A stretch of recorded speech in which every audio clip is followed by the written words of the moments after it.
Russia से एक जहाज चला गैस लेके हमारे देश की ओर। भारत सरकार ने उसको रोक दिया। भारत सरकार ने रशिया से कहा कि हमें गैस नहीं चाहिए। हमारे देश के प्रधानमंत्री हमें कह रहे हैं कि स्कूटर इस्तेमाल मत करो, मोटरसाइकिल इस्तेमाल मत करो, कार इस्तेमाल मत करो, public transport, work from home कर लो, तेल बचाओ।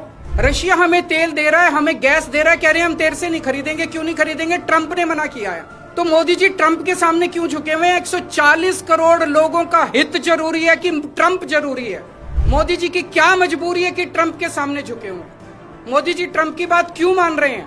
पूरी दुनिया का कोई नेता, कोई देश ट्रंप की बात नहीं मान रहा, मोदी जी ट्रंप की बात क्यों मान रहे हैं? चारों तरफ अफवाह फैली हुई है कि एप्स्टीन फाइल्स के अंदर मोदी जी का नाम आया, इसलिए मोदी जी डरे हुए हैं। चारों तरफ अफवाह फैली हुई कि अडानी को बचाना है, इसलिए मोदी जी डरे हुए हैं। मेरा कोई इंटरेस्ट नहीं है मोदी जी का एप्स्टीन फाइल में नाम है कि वो अडानी को बचाने की कोशिश कर रहे हैं कि कोई और कारण है। मेरा उनके व्यक्तिगत जीवन में कोई इंटरेस्ट नहीं है।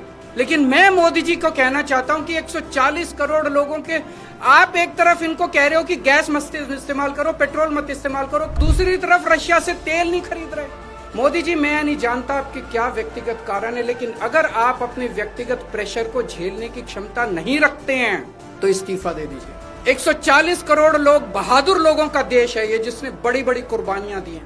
हमारे देश में ऐसे बहुत लोग हैं जो ट्रंप को उसकी जुबान के अंदर जवाब देंगे, ट्रंप के सामने खड़े होकर उसकी आंखों से आंखें मिला के ट्रंप को जवाब देने की हिम्मत रखते हैं हमारे देश में। ऐसे व्यक्ति को प्रधानमंत्री बनाएंगे हम, जो ट्रंप को उसकी भाषा में जवाब दे। आज मोदी जी 140 करोड़ लोग आपसे फरियाद करते हैं, अभी तुरंत इसी वक्त रशिया से तेल खरीदना शुरू कीजिए, रशिया से गैस खरीदनी शुरू कीजिए और बंद कीजिए ट्रंप की गुलामी करना। हमारा देश महान देश है। बड़ी शर्म आती है, बड़ी दुख होती है, बड़ी कौफ्त होती है जब इतने बड़े महान देश का प्रधानमंत्री ट्रंप के सामने गिड़गिड़ाता है, उसके सामने झुक जाता है।